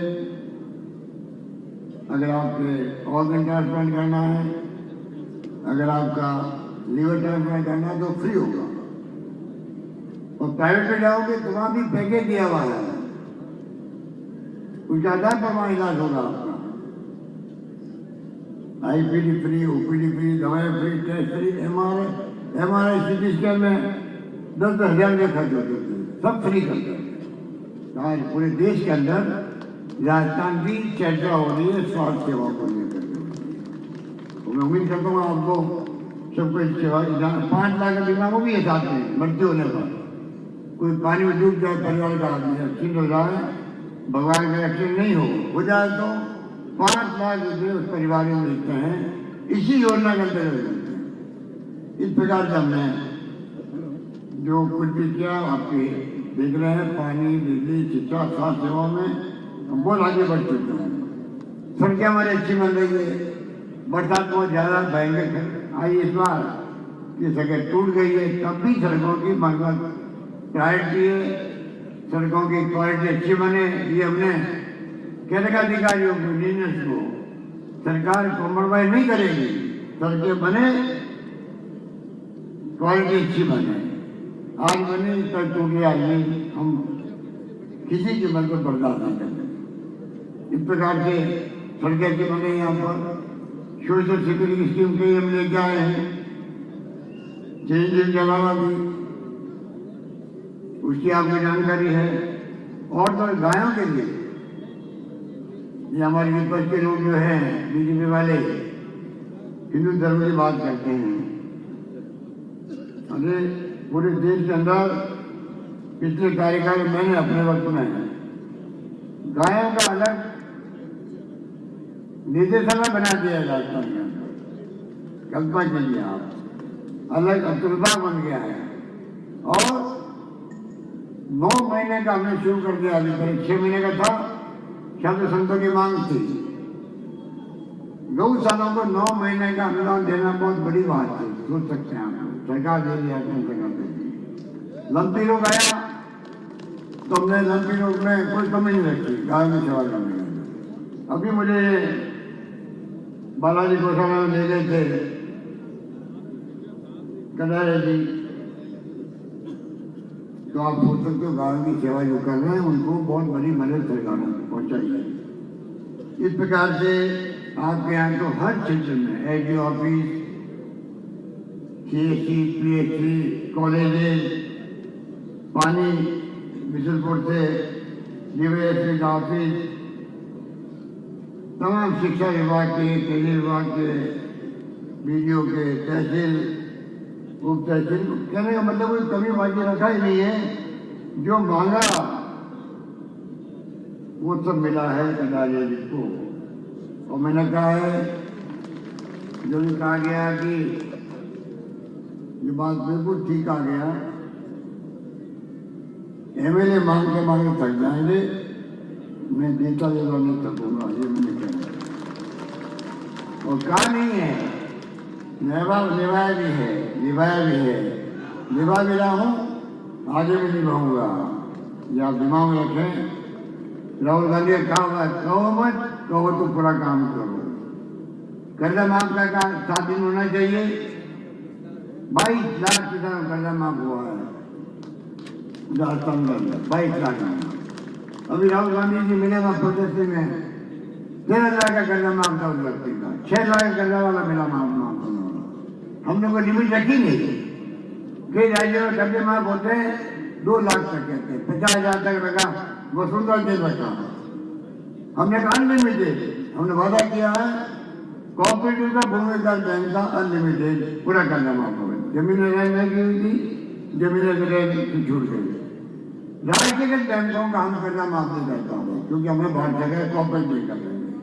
अगर वो बैंक जो केंद्र की है, हमने कहा हम किसान के सब दे देंगे। आप बड़े बड़े उद्योगपतियों को कर्जे आप माफ करते हो, वन टाइम सेटलमेंट करते हो, किसानों का कर्जा भी वन टाइम सेटलमेंट कर लीजिए। जो हिस्सा किसान का आएगा वो सरकार, हमारी सरकार को दे देगी, वो तैयार नहीं हो जाएगा। और ये बिजली वाले बदनाम कर रहे हैं कि आप कर्जा माफ वादा किया। इतना झूठ बोलना मैं समझ अच्छी बात नहीं है लोकतंत्र में। ये इतने झूठ बोलते हैं, असत्य बोलते हैं, एक के बाद एक। इनमें कॉम्पिटिशन अपने झूठ बोलने का। मैंने एक मीटिंग में कहा वो गोबर था जर्मनी के अंदर है, लेकिन थोड़ी थी, एक झूठ को 100 बार बोलो, बार बार बोलते जाओ तो उसमें सच का एहसास होने लगता है।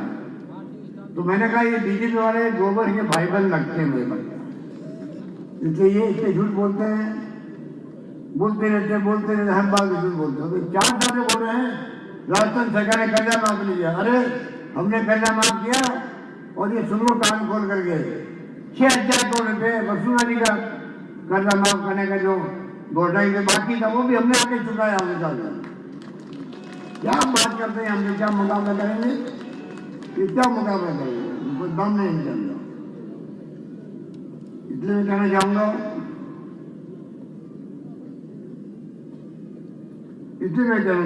कि आप निश्चिंत रहें। ये सरकार आम आदमी की सरकार है।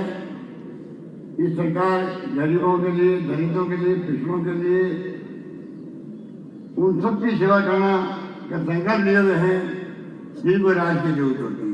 विकास में कमी नहीं रख रहे हैं।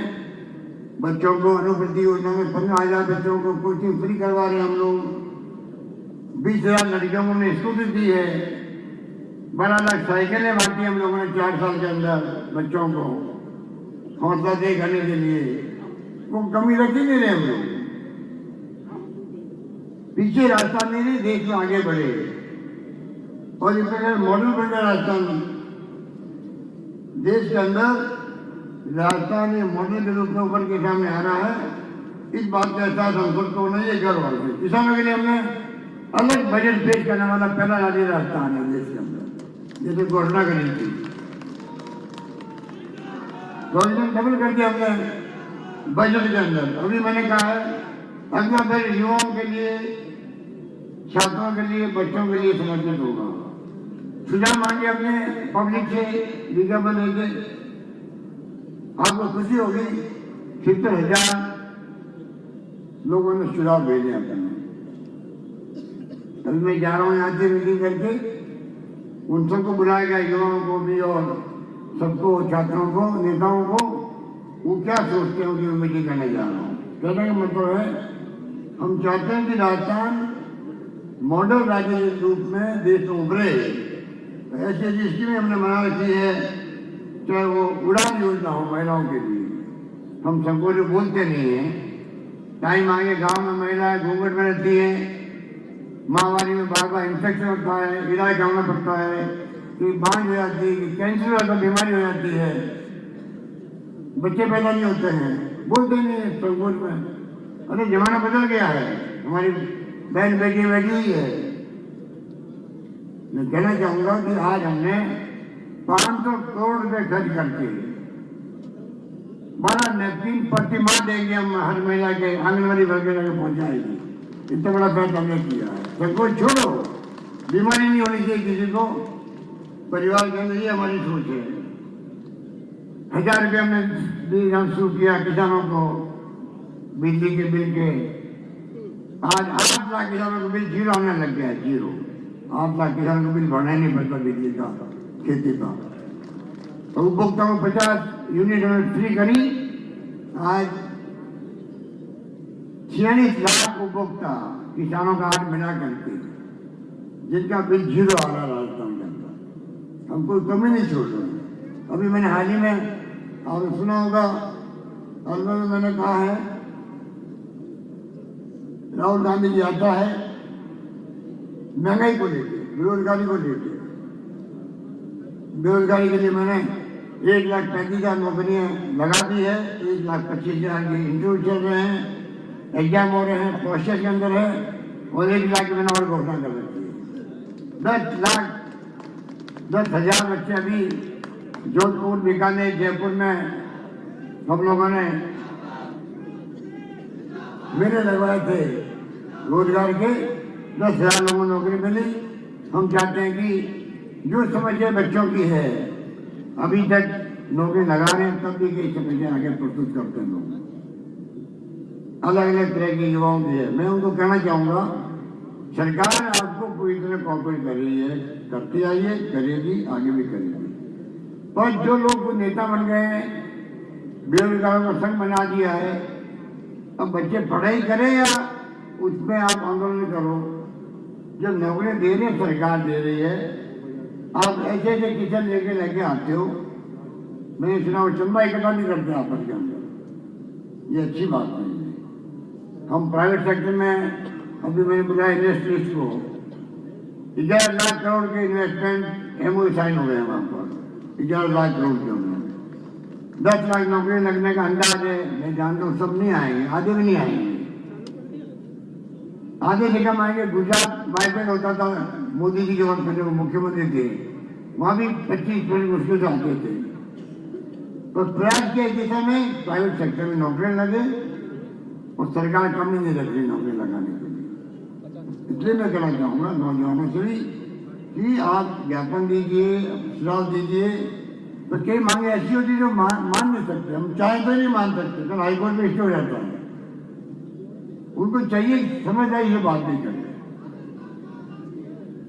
इसलिए मैंने कहना चाहूंगा आपको, सेवाई धर्म है, सेवाई धर्म है।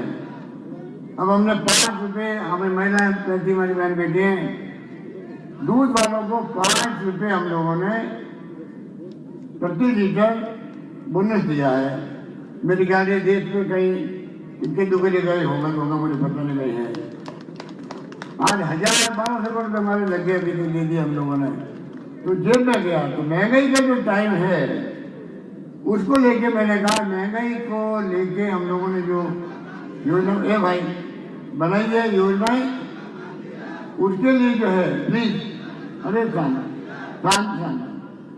अभी हमने कहा है इतनी भयंकर महंगाई की मार है, राहुल गांधी जी को यात्रा करनी पड़ रही है महंगाई को लेके, बेरोजगारी को लेके, और देश में शांति, सद्भाव, प्यार, मोहब्बत आपस के अंदर सब जात के अंदर धर्मों में तनाव और हिंसा काम की नहीं है। घर में झगड़े होते हैं तो वो घर के आगे ऊपर भाइयों झगड़े होते हैं, वो घर आगे नहीं बढ़ पाता। ये बात लागू देश के लिए भी होती है, प्रदेश के लिए भी होती है। हमने कहा कि आप ध्यान दें, प्यार मोहब्बत की राजनीति हो देश के अंदर, लड़ाई हमारी विचारधारा की है, चाहे बीजेपी हो चाहे आरएसएस हो।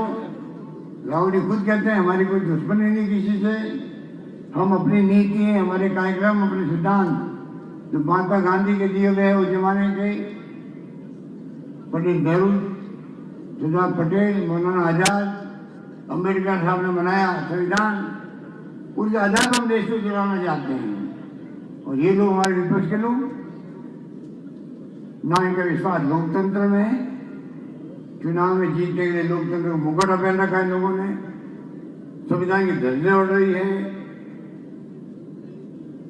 हमारे कई लेखक पत्रकार साहित्यकार जेल जा रहे हैं।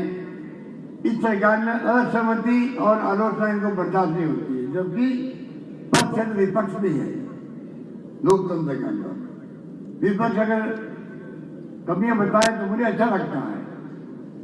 वे जो स्टेटमेंट आते हैं कि बीजेपी वालों के, अगर तथ्य के आधारित है तो मैं उसका स्वागत करता हूँ। मुझे उससे अगर फीडबैक मिलेगा तो कमी होगी तो दूर कर लेंगे उनको, ये लोकतंत्र का रिवाज है। पर दिल्ली की सरकार इन बातों को नहीं मानती। आप असंविधानिक करते हो, आलोचना करते हो, तो आप देश के दुश्मन हो, देशद्रोही हो, राजद्रोही हो, और कई लोगों की जेल हो रही है देश के अंदर। अच्छी परंपरा नहीं हो रही है, वो चिंता लेके राहुल गांधी लेकर बड़े यात्रा के अंदर। हम लोग उसी आधार पर हमने राजस्थान में बनाया, शांति व अहिंसा प्रकोष्ठ बनाया, विभाग बना दिया मैंने अब तक उसको। देश में पहला राजस्थान राज्य है जहाँ पर नई पीढ़ी को गांधी का संदेश उन तक पहुंचे, अच्छे संस्कार, अच्छी परंपरा कायम हो, आने वाली नस्लों के लिए वो काम आ सके। और इसीलिए मैंने महंगाई को लेकर भी कई कदम उठाए हैं। उसमें एक कदम और उठाया गया परसों, मैंने कहा किसानों को हमने सब्सिडी दे रहे हैं, हम लोग 50 यूनिट फ्री करी है। 50 यूनिट के अलावा भी जो 300 यूनिट थे, जो हमने 3 रुपये 2 रुपये कम किए, उससे आपको आश्चर्य होगा हर परिवार में 9,000 रुपये का फायदा हो रहा है एक साल के अंदर। 50 यूनिट के अलावा भी हो रहा है, सबके बिल कम आने लगे होंगे हम लोग। एक और बुजुर्गों को पेंशन दे रहे हैं, विधवाओं को पालना योजना है, बच्चों के लिए 6 लाख बच्चे, आपको मालूम है 6 लाख बच्चे हैं, ये माँ बाप के नहीं है, कोरोना के अंदर नहीं है, जो लेके गए होंगे, उन सबको हम लोग 500 से 2,500 रुपये तक की मंथली पेंशन दे रहे हैं, वो उनको पाल सके। नाम ही है पालना योजना। उनके दादा दादी या नाना नानी या और कोई रिलेटिव पाले उनको, ऐसे 5-6 लाख बच्चे जो भी पढ़ रहे हैं, वो भी हम उन्होंने शुरू किया। इस प्रकार मैं कहना चाहूँगा कि कई योजना हमने बनाई है। बुजुर्गों को तीर्थ यात्रा करवा रहे हैं, 20,000 बुजुर्ग यात्रा कर चुके हैं। तो ये अभी मैंने हाल ही में जो मैंने देखा है कि उज्ज्वला योजना लेके आए प्रधानमंत्री मोदी जी, गरीबों को सबको देंगे, हम लोग फ्री देंगे चूल्हा और जल कनेक्शन। एक बार दे दिया, बाद में उसके पैसा कटने लगे आगे वाले, सिलेंडर क्या सिलेंडर लो तुम। तब भी जो 400 सिलेंडर था पहले मनमोहन सिंह के वक्त में, आज वो 1,040 का हो गया। पेट्रोल के तेल दाम बढ़ गए, पेट्रोल के बढ़ गए, डीजल के बढ़ गए, हद से चले आगे चले गए। दुनिया से हम खरीदते हैं, उनके भाव कम हो रहे हैं, ये बढ़ाते जा रहे हैं, अपना खजाना भर रहे हैं लोग। पता नहीं खजाना हमारी सरकारों को गिराने काम आया होगा। कर्नाटक में, मध्य प्रदेश के अंदर, महाराष्ट्र के अंदर पता नहीं क्या करते हैं। इससे हमने बड़ा फैसला किया अभी, क्योंकि हर घर में यूज होती है गैस सिलेंडर की, बहुत महंगा हो गया। तो मैंने बोला कि उज्ज्वला वालों को, बीपीएल वालों को, गरीबों को वो सिलेंडर सरकार बाकी मेरा खुद भरेगी, कंपनियों को 500 रुपये में गैस सिलेंडर दिया जाएगा। एक अप्रैल से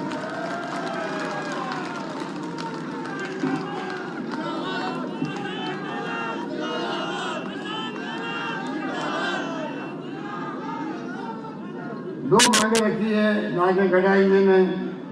एक तो स्टेडियम बनाने के लिए, स्टेडियम जो है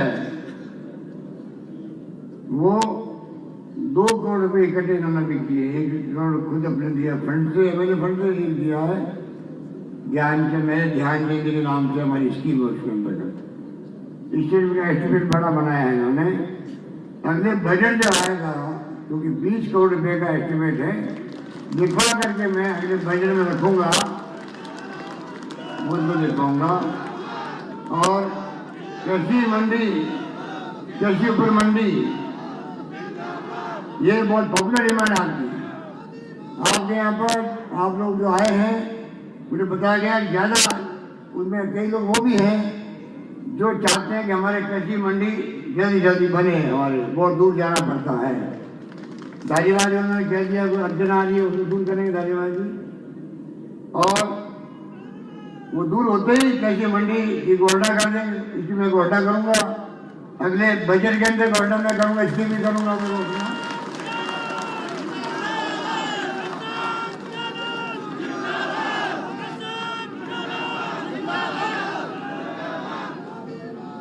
अब ये स्टेडियम बने नहीं, कृषि मंडी बनी नहीं है, उसके पहले नामांकन करना ठीक नहीं रहेगा।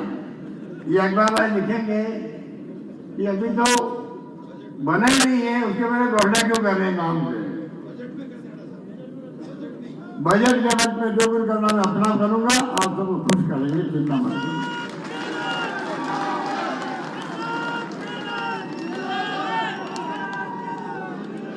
इसलिए अब देखिए आप बीजेपी वाले हर जगह राजनीति करते हैं।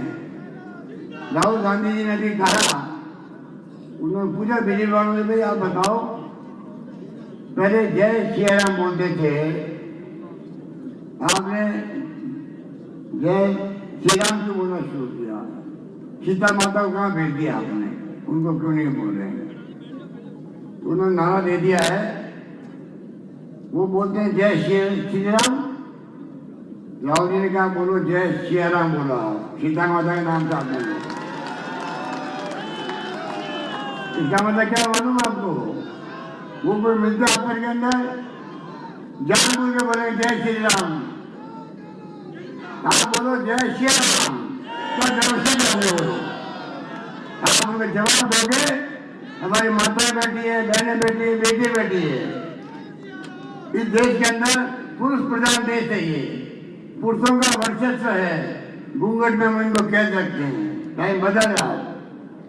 चाहिए हमें, हम सीता माता का नाम भी साथ ले लें, जय श्री राम, जय श्री राम, जय श्री राम, जय हिंद, भारत माता की।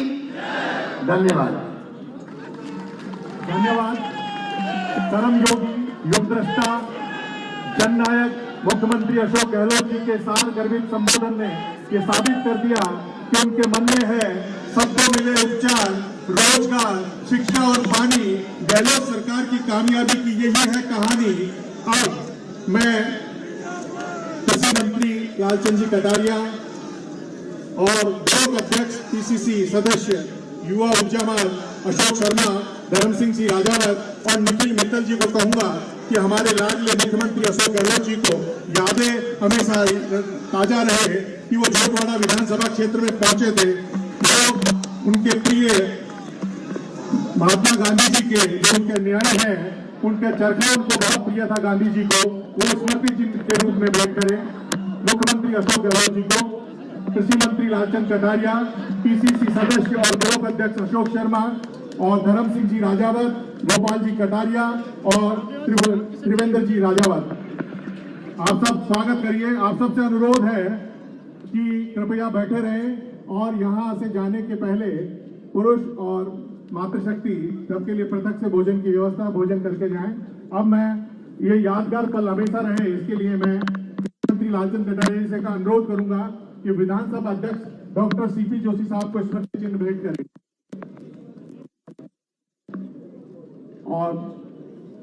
और इसी कड़ी में कृषि मंत्री लालचंद जी कटारिया पीसीसी चीफ श्री गोविंद सिंह डोटासरा साहब को भी स्मृति चिन्ह देकर सम्मानित करेंगे। और इसी कड़ी में शिक्षा मंत्री डॉक्टर बीडी कल्ला साहब, इनका भी स्मृति चिन्ह देकर सम्मान करेंगे। यूडीएच मंत्री शांति धारीवाल जी, इनका भी स्मृति चिन्ह देकर भेंट करेंगे। मंत्री गोविंद राम जी मेघवाल जी, विधानसभा अध्यक्ष डॉक्टर मंत्री प्रमोद साहब, उनको स्मृति चिन्ह देकर सम्मानित करेंगे। श्रीमान महेंद्रजीत जी मालवीय साहब मंत्री जी, उनको स्मृति चिन्ह देंगे। पीएचईडी मंत्री डॉक्टर महेश जोशी जी उनको स्मृति चिन्ह भेंट करेंगे। मंत्री प्रमोद जैन भाया जी को स्मृति चिन्ह देंगे। इसके बाद श्रीमान भजनलाल जी जाटव साहब, इसके साथ ही चलेंगे। देवी और सज्जनों, साथ ही आपको ये भी बता दें कि स्मृति चिन्ह भेंट करने की श्रृंखला के उपरांत आज के इस समारोह में राष्ट्रगान भी होगा। आप सभी अपनी अपनी जगह पर बने रहिए, थोड़ी सी प्रतीक्षा और कीजिए। श्रीमती शकुंतला जी को स्मृति चिन्ह देंगे। उसके बाद श्री रामेश्वर जी डूडी साहब उनको स्मृति चिन्ह देंगे। श्रीमान मुरारीलाल जी मीणा साहब, श्री राजेंद्र जी गुड़ा साहब, उच्च शिक्षा मंत्री श्री राजेंद्र जी यादव साहब, आरटीडीसी चेयरमैन श्री धर्मेंद्र जी राठौड़ साहब, श्री लक्ष्मण जी कड़वासरा,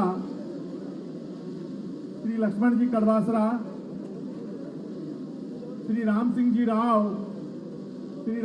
राव, श्रीमान महेंद्र गहलोत जी, श्री डूंगर राम जी गैदर साहब, गोपाल मीणा जी विधायक, आलोक बेनीवाल जी, इंद्रराज जी गुजर, अमीन काजी साहब, गंगा देवी जी, हीरापुरी जी महाराज, सतीश जी वाइस चांसलर, बलराज जी vice chancellor, Ramlal ji Meena MLA, Pushpendra जी भारद्वाज, पूर्व मेयर ज्योति खंडेलवाल, इन सभी को स्मृति चिन्ह देकर भेंट करें। श्रीमती गंगा देवी माननीय विधायक बबरू स्मृति चिन्ह प्रस्तुत करेंगे। श्रीमती गंगा देवी। अब मैं आप सब यहाँ पधारे और उच्च शिक्षा मंत्री और निवर्तमान जिला अध्यक्ष राजेंद्र यादव साहब से अपील करूंगा कि वो मंच पर आए और आप सबको धन्यवाद दें।